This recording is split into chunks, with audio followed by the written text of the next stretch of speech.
This is the best and most energetic I've ever felt.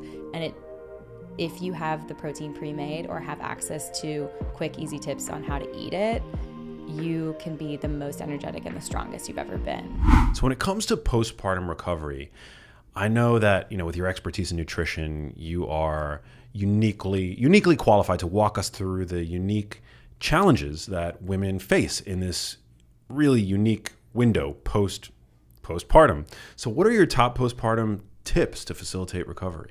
Yeah, I think a lot of people will focus on the physical body. They'll focus on making sure that their ab muscles are coming back together and when they're allowed to work out, when they're not allowed to work out, kind of like the physical outside. I really focus on the inside. I think that's where my expertise is. And there was a 2018 study that looked at women the postpartum, three months postpartum, and it found that over 30% were iron deficient. And that's just sort of a red flag in regards to, one, you're not going to feel very energetic. And over 65% of women report being fatigued in postpartum. So you're low in iron and you have no energy. There's reasons for that. One, the most obvious being that you just had a baby. That baby's probably keeping you up all night long. And so I kind of just go targeted towards protein. Like that's where it's at for me and a lot of my clients in postpartum, because protein is, as you talk about on the podcast all the time, it's the most bioavailable source of nutrients in regards to fat-soluble vitamins, protein, minerals, you name it. And when I think about eating in that postpartum period, it's really rushed a lot of the times. Like you can ask moms, what's it like to be in postpartum? You're breastfeeding, you're getting up to go to the bathroom, the baby's crying, you're changing a diaper, and hopefully you have some support to help you ensure that you have nutrition in your fridge or you're making quick things. But I'm constantly making ground beef, ground turkey, ground chicken, meatballs, small slider burgers. I keep those in my fridge. Like that's my protein ball.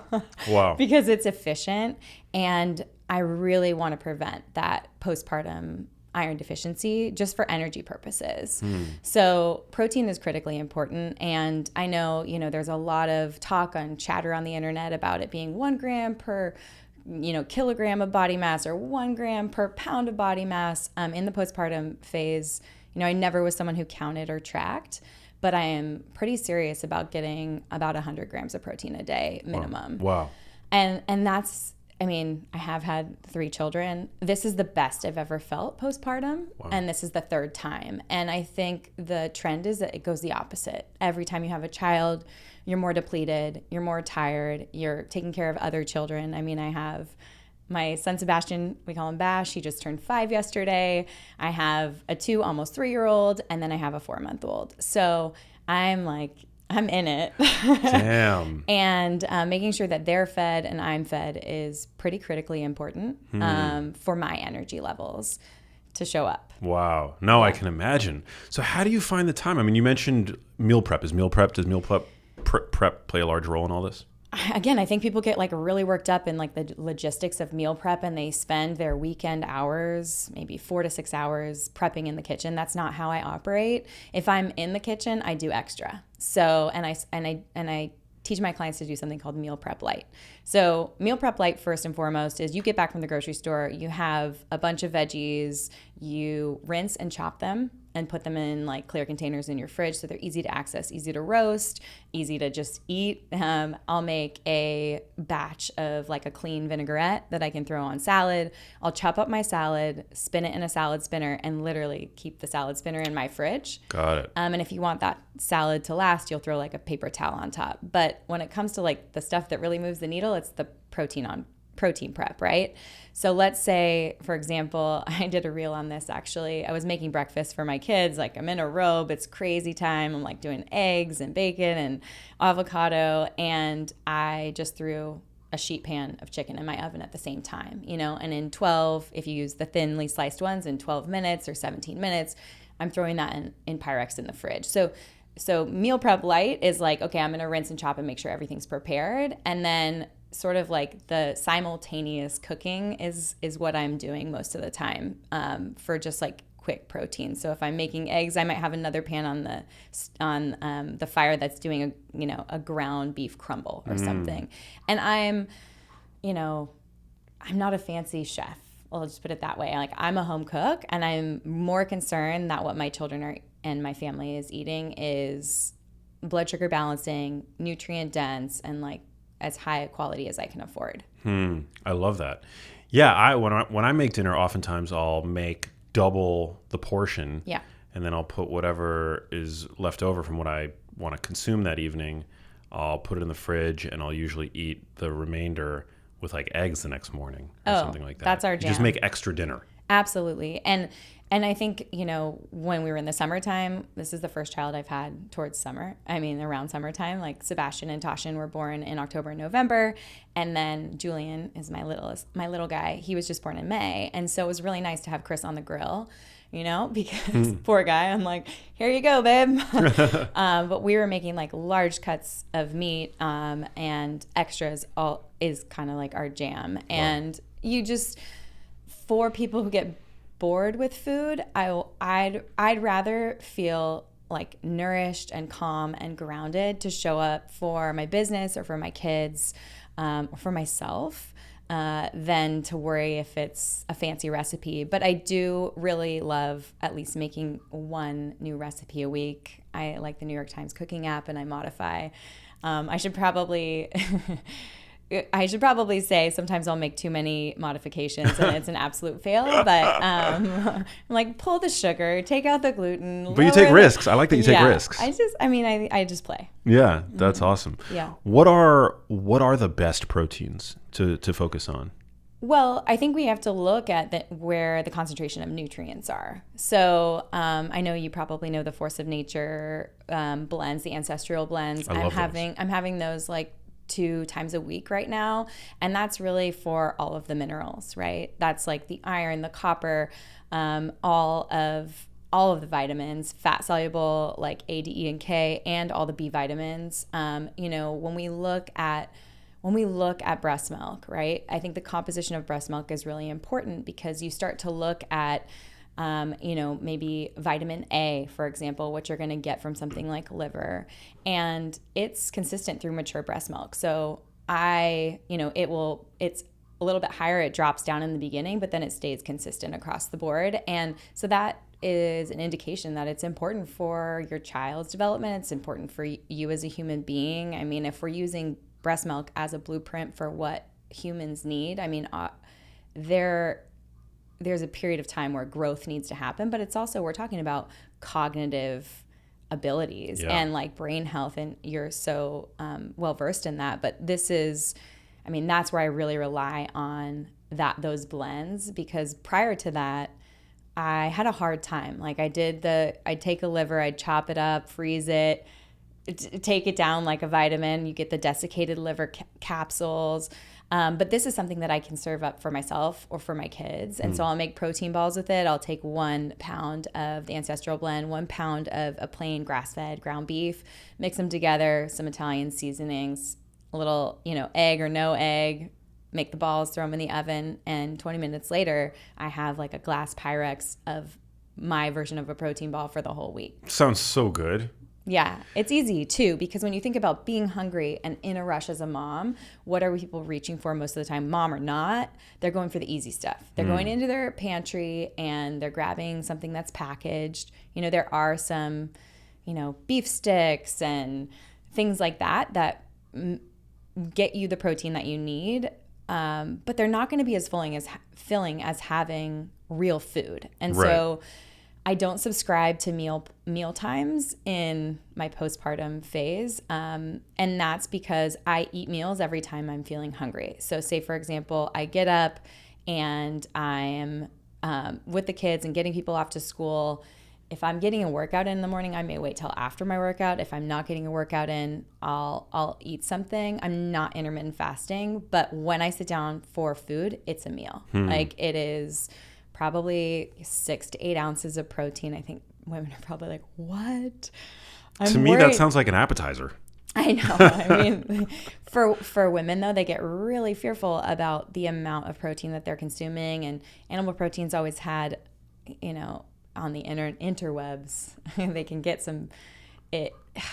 people just knock it down. And I have client after client that's so fearful of eating too much animal protein. And then you see even physicians who previously used to say condom meat, like Dr. Hyman, who we love, who now, is writing anti-aging books that say like protein is so critically important for anti-aging. You have people like Dr. Lyon on your podcast that can show you the science behind that. And I'm telling you, as a mom in the postpartum phase of life, this is the best and most energetic I've ever felt. And if you have the protein pre-made or have access to quick, easy tips on how to eat it, you can be the most energetic and the strongest you've ever been. So true. Where do you think the fears, and specifically the fears that many women seem to have with regard to animal protein, where do those come from? I mean, I think it's mostly about fear of bulking up.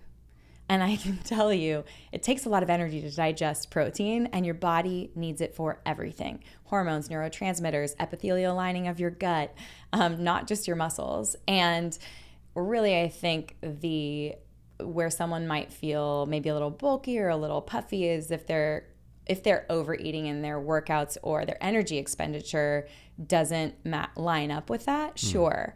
But in the postpartum phase of life, I mean, we talked about this prior to the show. Breastfeeding requires 30% of my energy. And that's more than my heart and more than my brain. My brain requires 20%. Breastfeeding a child requires 30%. It is normal to feel fatigued. It's easy to get dehydrated. Speaking of which, we're drinking our Element. You just reminded me. Yeah, cheers. I got to mix this up. Shout out to Element, my favorite electrolyte powder. Right. And so those are the things like I'm caring about is, wow, it's taking so much energy for me to breastfeed my child. And when we look at hours, 1 year of breastfeeding is equivalent to 1,800 hours. Wow. That's so much time. And with each child, respectively, 18 months breastfeeding Sebastian, 22 months breastfeeding Tashin, and now I'm with Julian, and it's been 4 months. And the beginning is there's so much energy expenditure. I mean, you're feeding your child 6-8 times a day, and you are their sole source of nutrition. And then when you start to introduce foods around 6 months, you would assume that, okay, well, the real foods are going to take some of this burden. But when they look at it, at the research, at the 7-month mark, you're still responsible for over 90% of their nutrition. Wow. And it's really like a lot more just fun and play, and they're learning about flavors, and they're in that flavor window where acceptance of foods really increases. And then even if you're feeding your child till 18 months, the 11 to 18 month mark, you're still responsible for 50% of their caloric intake. So if you're breastfeeding for that long and you're committed to it, I think you're an athlete. You need to treat it like that, and you need to fuel like that, especially if you're trying to get back into working out on top of that. Yeah, I get it. My brother just had a baby, and his girlfriend Kelly, the baby mama, was breastfeeding. I think for 8 months. I think she stopped at around the 8-month mark, 8 to 10 month mark, and then started using. I know we both have there's like formulas now that are really great on the market. She was actually using Serenity, the quote unquote toddler formula. Yeah. But for my niece Kayla, while she was still an infant. And Kayla's she's so sharp. Her brain development is from my vantage point, she seems amazing. Yeah. Her development seems great. So. I love Serenity formula because they use whole milk. So the majority of formulas on the market use skim milk and whey when they're not using whole milk. And I think it's really important that they're using whole milk. The FDA regulates infant formula, so Serenity can't say that they are for infants because they haven't been in large studies, and their formula doesn't replicate the recipes of formulas that have been produced and approved. And those approved formulas, they use soybean oil, right? There's a lot of seed oil. There's a lot of seed oil. They have to have seed oil. As far as I know. Yes, because that's in the original formula for. It's the original formulation includes those type of omega-6 oils, and so That's really difficult. I will give a shout out to By Heart formula, which is an infant approved formula that uses a whole milk, and they have breast milk scientists that have looked into the bioactive ingredients in breast milk, and they're as close as it comes to breast milk, but do have those oils in their formula. But in knowing those founders, I mean, their goal is to actually have an oil-free formula for stability purposes in the future. Don't quote me on that. Yeah. I mean, these are just in talks of them understanding like what they want to produce and how they want to replicate breast milk, which is pretty cool. But for now, they have to have them so that they can get that approval, right? Right. Very interesting. Yeah, I don't know. I mean, I guess they get the seed oils get a pass because they do contain some amount of alpha-linolenic acid, which is an omega-3. Right. And so presumably babies are, and I'm going to guess babies are likely more efficient at converting the plant-based form because it's so direly needed for the neonate, right? They actually have DHA. They'll in add formulas. Got it. Yeah. So you don't need to worry about that. I mean, I think it's really just supplying the omega-6. Oh, so they add it for omega-6s. And because of the previous studies, Wow. you can't deviate too far off of Whoa. what is an original. But By Heart has some amazing research behind them as well. So, I think it's not always a mother's preference choice to breastfeed, and sometimes situations happen where they just can't and they need to stop because of work or supply or whatever the case may be.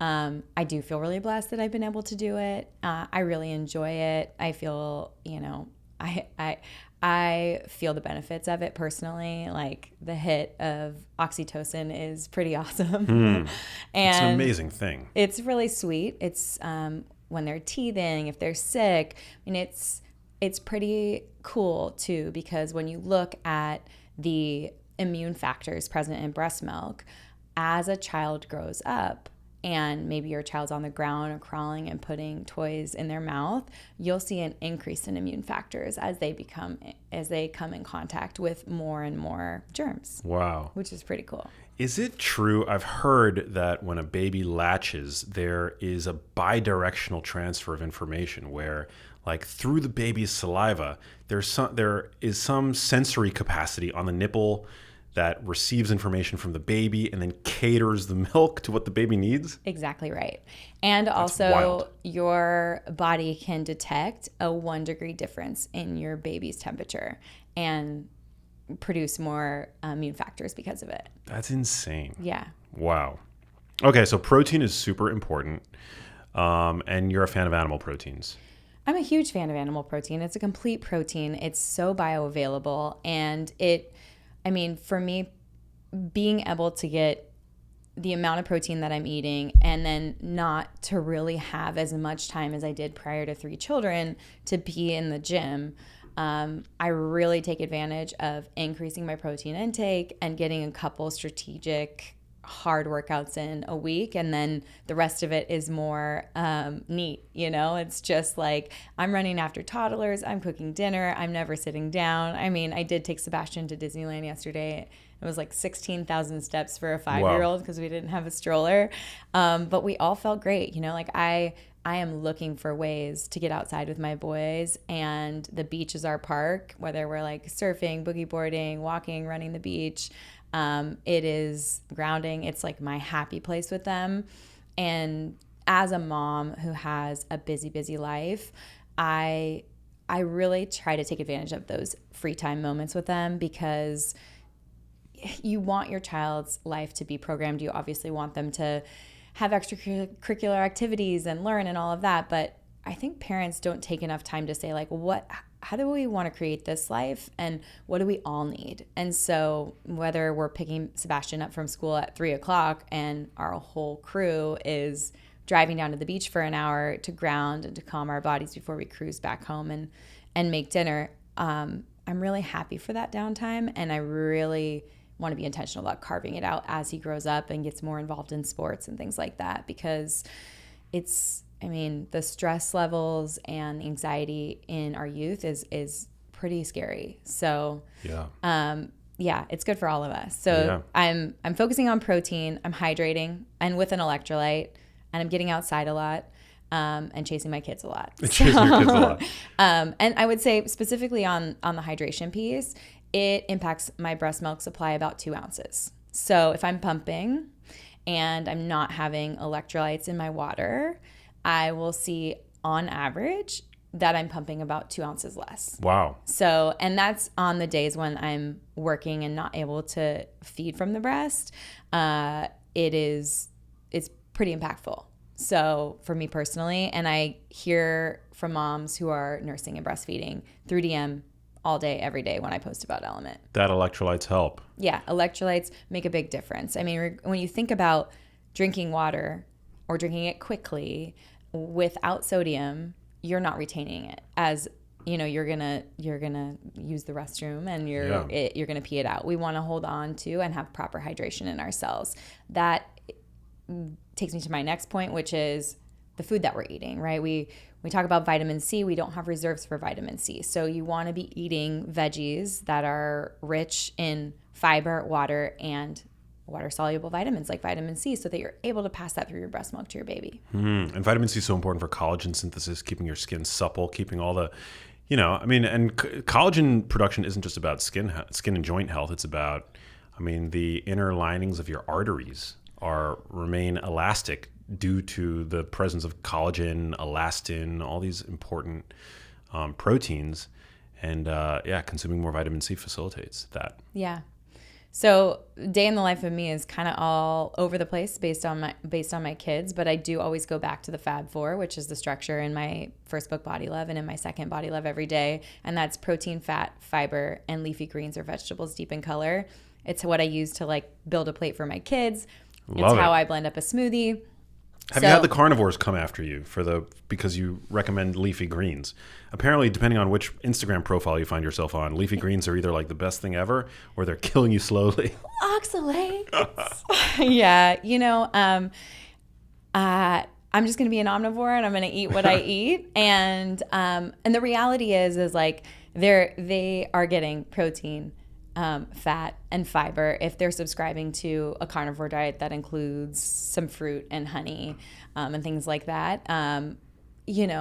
To each their own, whatever makes you feel your best. What is so interesting is if you're using a level CGM, you're going to see that eating the Fab Four really supports blood sugar balance, which also is critically important in retaining your energy levels. So we're not spiking and crashing. And when I look at breastfeeding on my CGM, it's crazy how fast I can drop. So really getting enough protein in and having meals that sustain me through those periods of breastfeeding keep me from hangry. I think what happens to a lot of women in postpartum is, one, their baby's up all night. They're using all this energy to produce breast milk. They're ravenous. They're reaching for maybe pretzels, whatever it is that's in their pantry. Maybe they're even just grabbing nuts, but they have to eat so much to feel full and satisfied or satiated. And if they're breastfeeding and they have that hard crash after they breastfeed, it can make you make choices that you wouldn't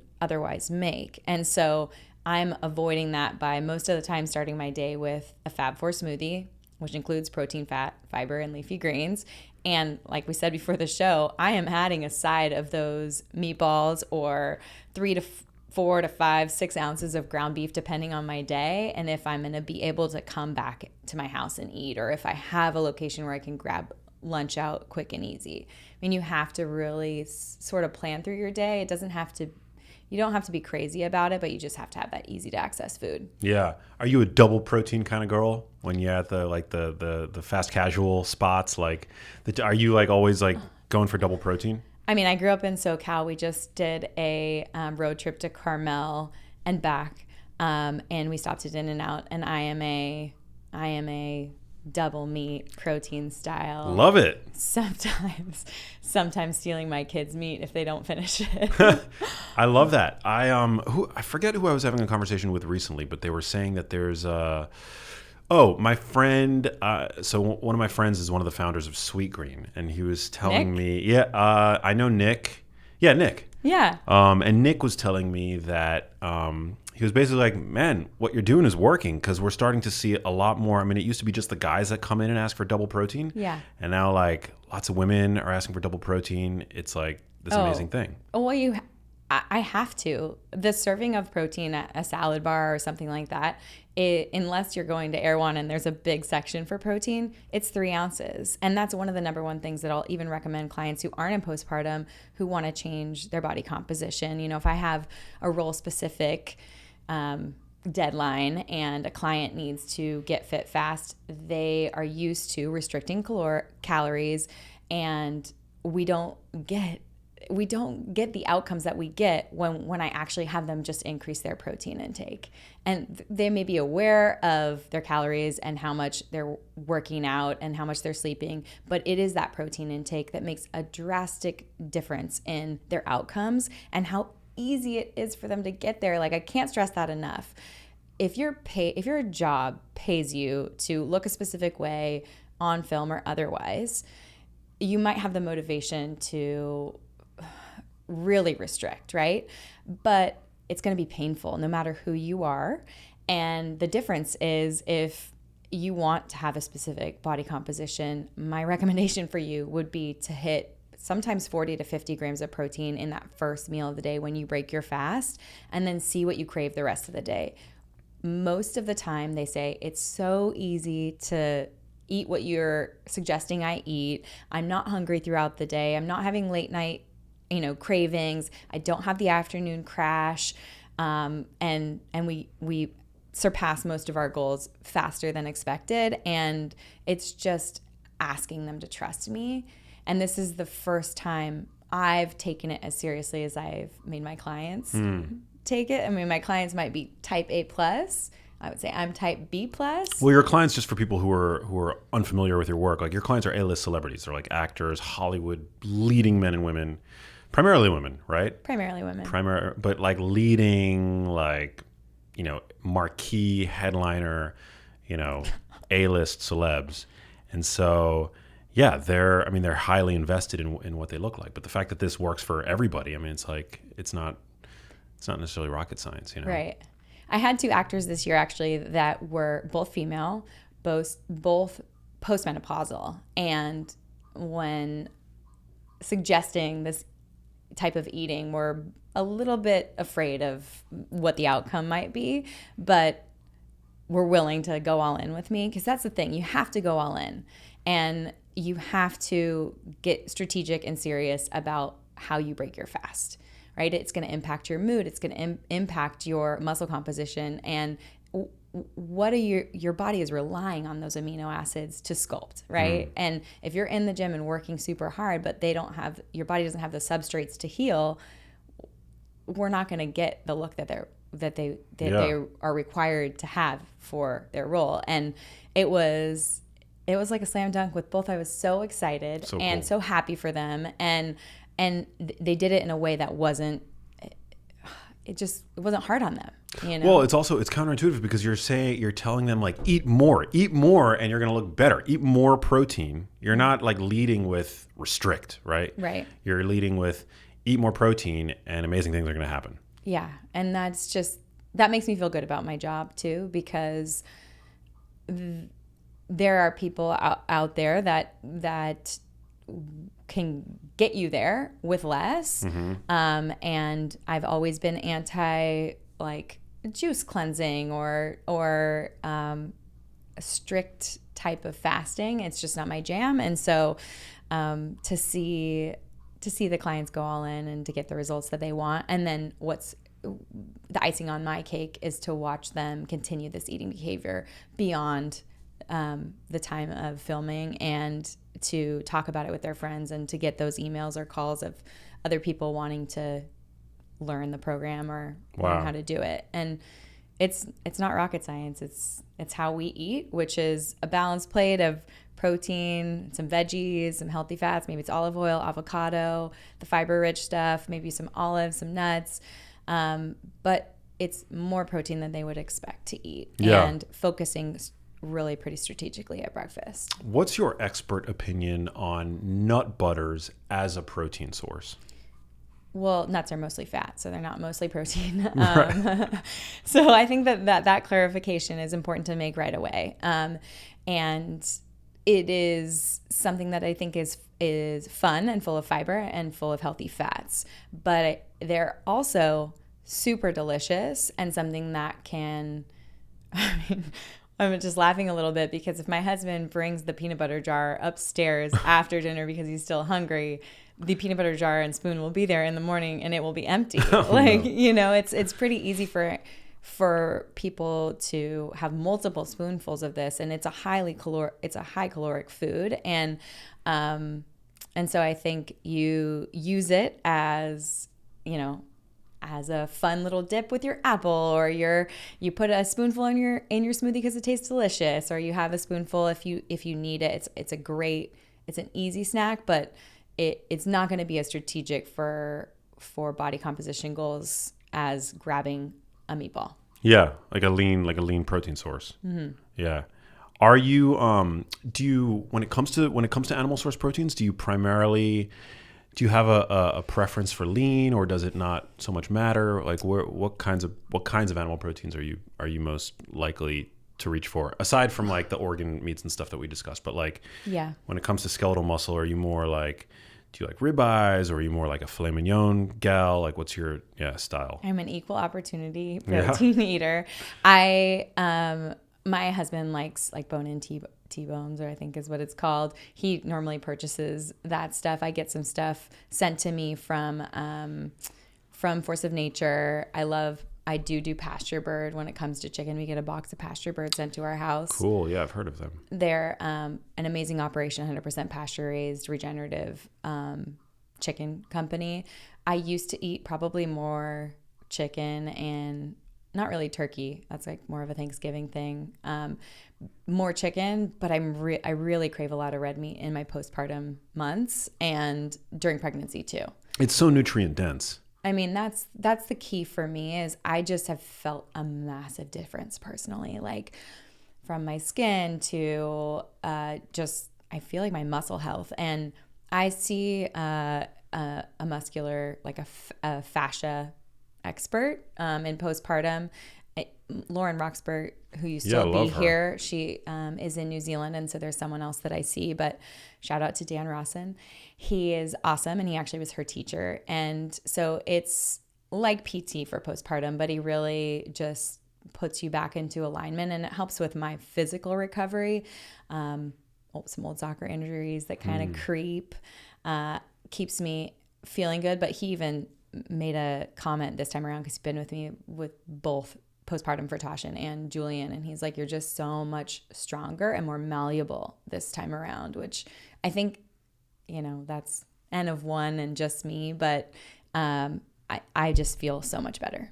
That's awesome. Yeah, red meat is it's such a great food. I mean, it's like, I've had Stan Efferding on the show, who's the world's strongest bodybuilder. He calls red meat a superfood, and that was corroborated by Gabrielle Lyon, who's been on the show recently. Like it's such a shame that it is such a controversial food, that there are so many misconceptions out there about it, when the reality is you could take a protein like chicken breast, which is an amazing source of protein, but it's a source of protein and not much else. I mean, there are probably some B vitamins in it. I know there are probably a few, but off the top of my head, I can't recall. But red meat, it's like you get B vitamins, you get zinc, you get carnosine, carnitine, creatine, beta carotene. You get all there's so many other super valuable iron, micronutrients. All the fat soluble vitamins. If you're getting grass fed, like your conjugated linoleic acid, we could play. We could ping pong this back and forth. And I think the reality is you have to wait for.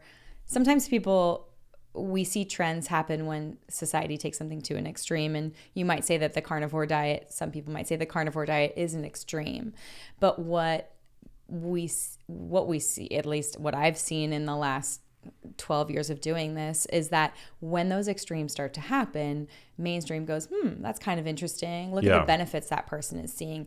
Look at a full body covered in eczema that has to use every cortisone cream, immunotherapy, can't heal, goes carnivore. 4 weeks later, you see fully clear skin, and they are, shouting from the rooftops that this is the best diet that you could ever have. You see that type of autoimmune healing, and you go, what's at play here? Like, what are we missing?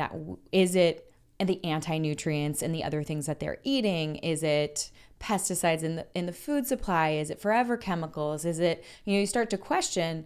But I really like to take all of my clients, and how I kind of center myself is, what are the benefits that they're getting that I could get to feel my best, to increase my energy, to increase my nutrient status and stores, and to see, can I get those benefits they're getting without maybe throwing the baby out with the bathwater and getting rid of all my veggies and all my healthy fats and all the fiber.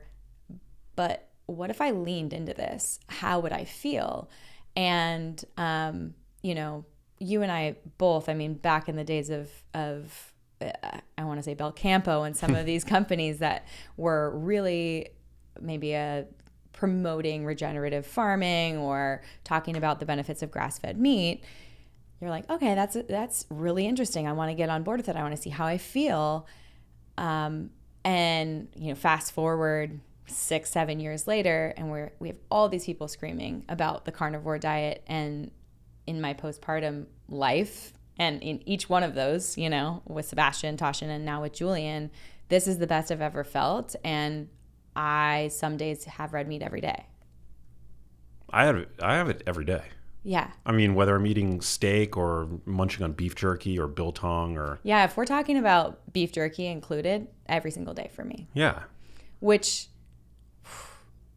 what's the internet going to say about that? They're going to go, your cholesterol, and or it's horrible for the environment, but I think if we're making the investment in high quality proteins that are regenerative when we can, not to say that we can always afford that, but if we're, putting our money where our mouth is and doing that when we can and trying to push the movement forward, regenerative beef is one of the most phenomenal ways to heal our soil. And that, I can't feel bad about that. I also need to show up for my kids and for my business. And I think we need to take human health into account here. This is like something that not very many people are talking about. They're worried about everything else, but we're all interconnected, and the whole system is sick.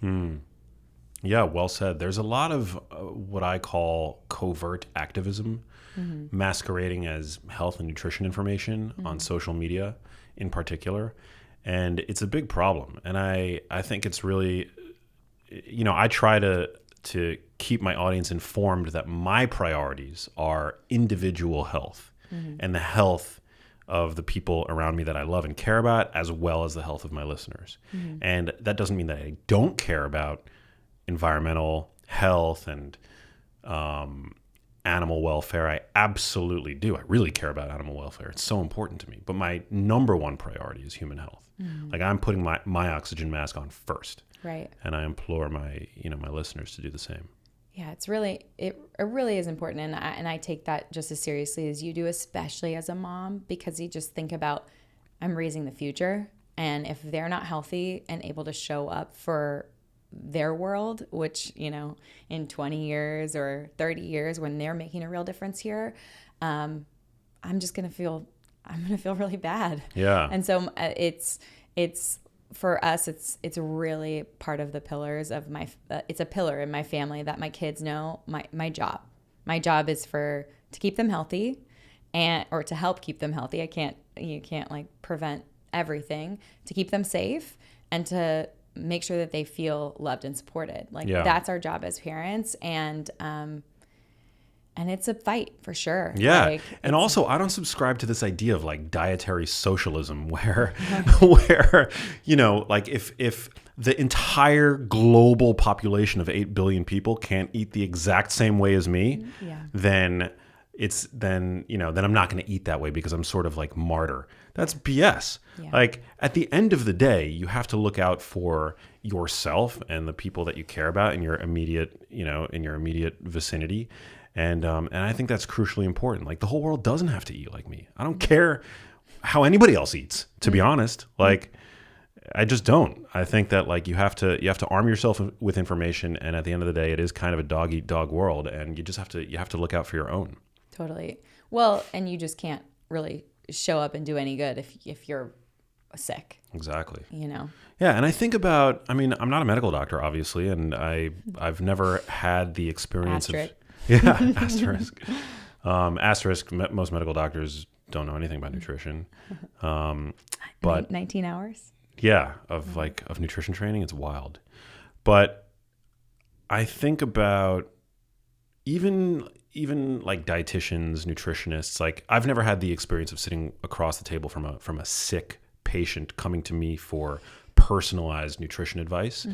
But if I think about that scenario, and if I were to give them advice that was informed by, like, think about somebody giving advice to a sick person, advice informed by like environmental concerns and, it would be so amoral, I think, to have your advice be informed by anything other than what's going to be the best for that person, right? In that moment. 110%. I have clients that I've worked with who are post chemotherapy, and we're talking about, detoxing these really heavy duty chemicals from their body. You have to understand phase 1 and phase 2 liver detoxification and the requirements of the liver for amino acids from protein, for antioxidants, and the body's stores of glutathione. And so, yeah, I'm recommending protein-rich foods. And if they can't afford grass-fed proteins, I'm still recommending that they get amino acids in their diet, regardless. And that is actually one of the things that I pride myself on, is being able to listen to a client and say, okay, well, what's important to you? How are you feeling?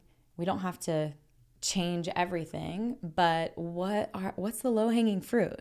And that's what I did in this postpartum season of life, is what's the low-hanging fruit here for me? Okay, if over 60% of women in postpartum have fatigue and over 30% have iron deficiency, how am I connecting the dots here? Clearly there's a protein intake problem, and their body has used a lot of their protein stores, maybe a lot of their iron, to give to the baby prior to delivery, because when the baby is born, they're relying on their own iron stores.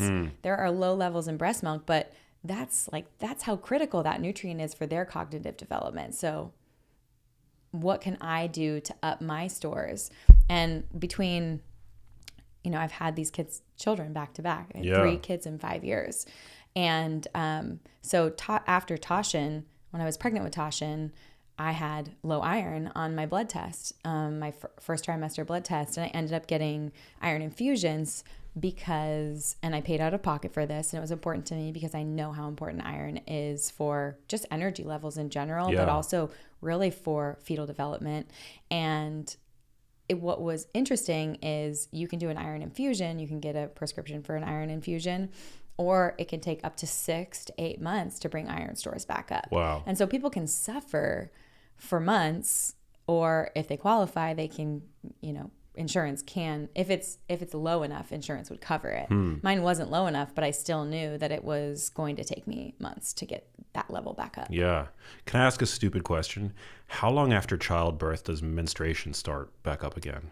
Oh, well, everyone's different, but it really is going to depend. For me, it was always when my children were sleeping overnight. So when I'm breastfeeding, my body doesn't menstruate. With Bash, it was about at the year mark when he was eating enough food and sleeping overnight, and I had long periods of time between feeds. Interesting. And then it came back for me. Wow. If someone stops breastfeeding right away, Yeah. it can come back right away. So breastfeeding keeps menstruation at bay? I don't know about this. This is not my wheelhouse, but that's super interesting. That's my experience. Yeah. And with each one of my children, it was when I, because that's more iron loss essentially is why I'm asking. Yeah. No, for me, with Bash, it was at least a year. Wow. I didn't have it. Wow. Super interesting. So this is not my expertise of exactly when your period comes back. But I really do think it's got to be intertwined there. Yeah. Super interesting. Wow. And what's your fitness routine like? You mentioned that actually, can you talk about NEAT a little bit? You alluded to it. But what is NEAT and what is like the value of it? Non-exercise activity thermogenesis. Yeah. So this is all the movement that, you probably see me fidgeting. It's all the movement that we do that isn't considered like an exercise. So you're not working out, you're not at the gym, you're not at a yoga class, but you're moving around. So this is how often you're standing up from your desk. If you're like me and your kids want to ride their scooters after school and you get an adult scooter, no, I guess that would be considered an actual activity. But it's really up and down the stairs, getting people ready for school, walking out to the car, driving to school, getting back home, like doing the dishes, going back to my desk. It's all of the activity that your body is doing that you wouldn't normally consider it's not exercise. Yeah. And I do a lot of it as a mom. And I try to take advantage of it. So my dad used to do this when I was little. We'd go to Costco or whatever, and he'd park in the farthest spot and make us all walk. And so now I'm doing it with my kids. I used to hate it when my dad did that. I do that too. But it's my jam. Especially living in Los Angeles, it's so hard to get those steps in. Yeah. That you gotta take them where you can get them. Yeah, I think it's really important. And I do, I'm in suburbia now with my kids. And we do walks, and we walk to the park, and we scoot, or we do whatever it is that we're doing. So there's a lot more movement. From any mom will know this. Like, one kid is in the bathroom and needs to be wiped. The other kid's upstairs and can't find his shoes or his pants. And the other one's crying for milk, and I'm just like, I'm a ping pong ball. Wow. Yeah. How soon after having the baby do you pick up with your like resistance training routine? Most of the time, you should be waiting for your doctor to clear you, which for the doctor, depending on the doctor, is 8 to 12 weeks. I get an appointment around 8 weeks. I do stretching, foam rolling, breathing, like diaphragm breathing, and prior to that appointment. And I work with Dan, so if you have a physical therapist, or someone that's going to do light work with you in postpartum, I think that's important, and to take advantage of that for healing, or to find an expert that can help you. Great. And so for me, I was cleared at 8 weeks to work out, and then it's, do you have the energy to work out? And that requires food. So again, we have to be really serious about not under eating and strategically eating to have energy. And so that's where I may be having that big breakfast meal, and then a lunch, a snack, and a dinner, where prior to breastfeeding and kids, I might not have that afternoon snack. And what's your carbohydrate intake look like? So a lot of like there's these dehydrated or freeze-dried sweet potato chips that I love. By what's that brand called? It's like a brown bag. Yeah. With a white label. Sweet Potato Awesome? Yeah. Is that what it is? Yeah. It's a funny name. Shout out to them. Yeah. But I make a lot of root veggies. My kids eat white rice. Like, I make a curry.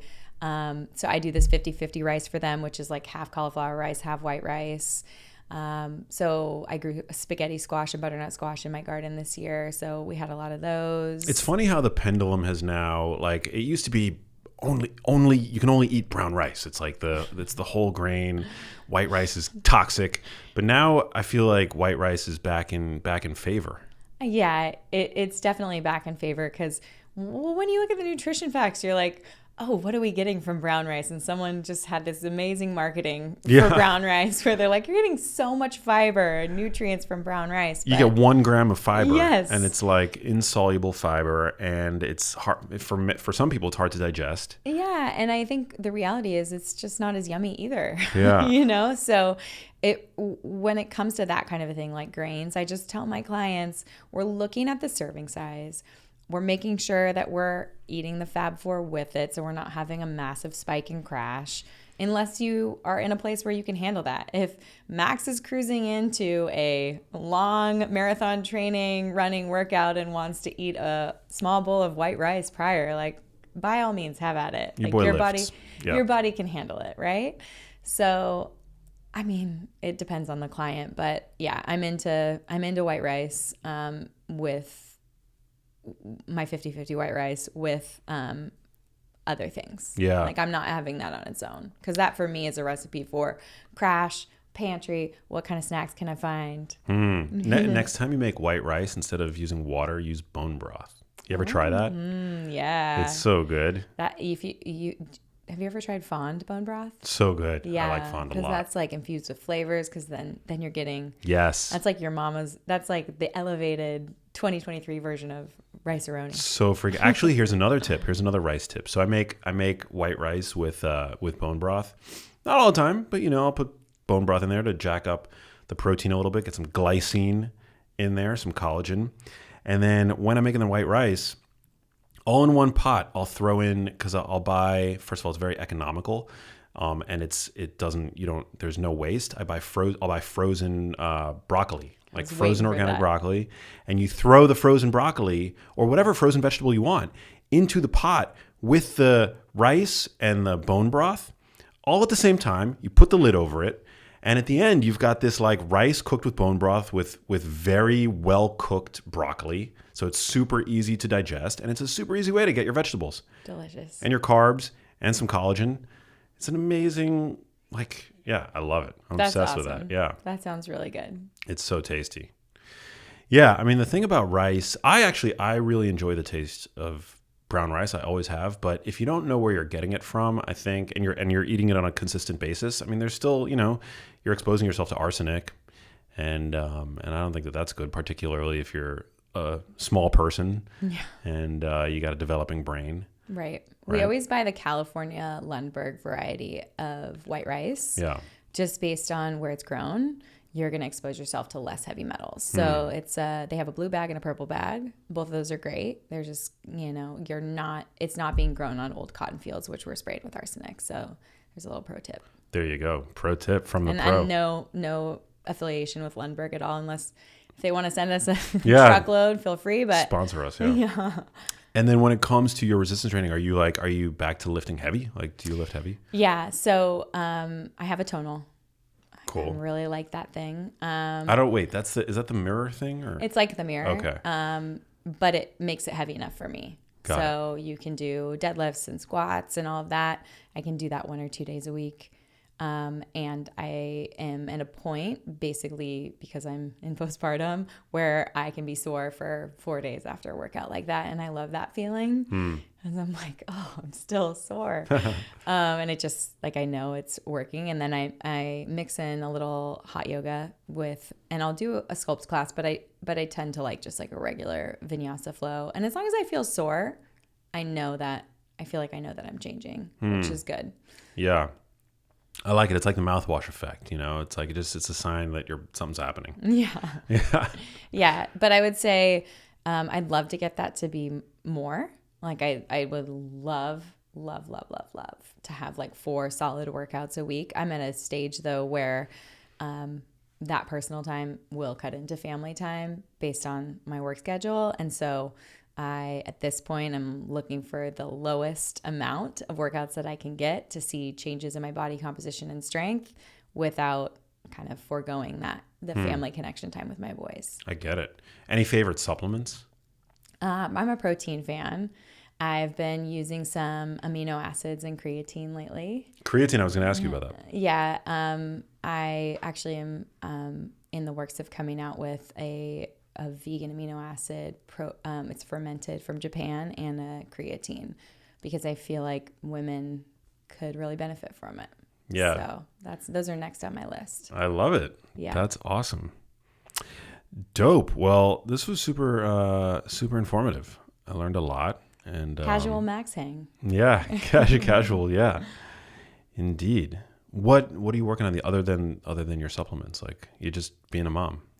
Yeah, I have my clients and I have my podcast, which I love. And in R&D on a couple products, I just finalized the amino acid and creatine supplements. I'm super excited about that, and they're just going to be plain. I think, people use a lot of flavors, and I'm just looking for a boost for the smoothie. Less is more kind of a person. And I'm talking to my publisher about my next book. We'll see. I'd really like to write a book about feeding kids. I'd really like to do that. So I know it niches me down, which publishers don't always love. So we'll see. But there's riches in the niches. Yeah. Yeah, there's a space for it. Yeah. I mean, everyone can write a cookbook, and I have so many cookbooks that are awesome for kids that kids will like, but no one is approaching it from a standpoint of, how do I balance my kids' blood sugar? How do I get them all the nutrients their body needs for their mood, stability, strength, you name it, and growth, and do it in an easy way that's totally approachable. And I've been able to do that with my clients and adults. It's a little bit harder when you're a parent, and there's some picky eating in there, and there are, everybody wants a different meal, but I have a formula for it, and I'm hopeful. So we'll see. It's super. I mean, I see posts on social media all the time. I shared something recently. It was from like a dietitian who was like, how to get your children to be vegan or something like that. And I was like, this is so toxic. Yeah. No, I am all about just exposure, and I think you and I have talked about this in the past, but it's like exposure and modeling and getting them involved, and exposure to as many flavors and textures and variety in the flavor window in the first 18 months of life as possible. And then in toddlerhood, that independence. Like, my 5-year-old can take a can of salmon, drain it, mix it with mayo. He adds celery and a little bit of mustard, mixes it up, salt and pepper, and he'll eat it just out of a bowl. And he's 5. I mean, he's just 5. Turned 5 yesterday, but that's, Chris won't let him scramble his own eggs yet. I get it, fire and burning yourself, but I can't wait for that. I'm going to send all my kids to college with the ability to really take care of themselves, nourish their body, have boundaries, find time to work out, and move their bodies, just because the benefits will serve them the rest of their life. I'm so grateful for my parents putting my sisters and I in sports young, and just exposing us to that, because once you feel the benefits of being so exhausted from working out and sweating and your heart pounding, you crave that later in life. And so I keep my boys moving, and they keep me moving, so it's good. You're a good mom. Oh, they're so lucky. You can ask any mom. You never feel like you're doing a good enough job, but I always try to, at the end of the day, we play high-low buffalo. What's your high? And today might be like, hey, I got to see my friend Max and talk about health and be invigorated by how much I love this space. What's your low? Well, maybe I hit some LA traffic. It's all right. No big deal. I got to listen to a podcast, right? You kind of try to find the silver lining. And the buffalo is what did you learn, or what's something funny that happened, or whatever. And I don't know. I always try to find the good, but it's hard as a mom, because you're like, God, I could do better.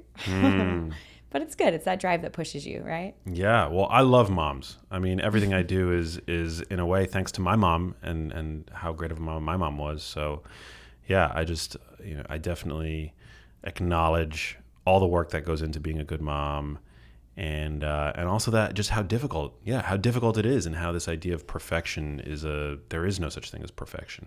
Got to stay in that B+ A- range. Yeah. Where you're just excited to do it and grateful to do it. I try to stay away from perfection. I'm never going to be a perfect mom, and I know that. But I want my kids to know how much I love them, and so I will like grab their face and tell them, and tell them my favorite job, because they see me work. My favorite job is being their mom, and I'm just like really proud of them no matter what. And I always say it's always okay as long as someone's bleeding, and then we'll go to the hospital. Oh man, so sweet. I want to be a safe place for them, no matter what, like good, bad, never going to be like mad. We'll just figure it out. Yeah. Wow. Hey, if you liked that video, you need to check out this one here, and I'll see you there.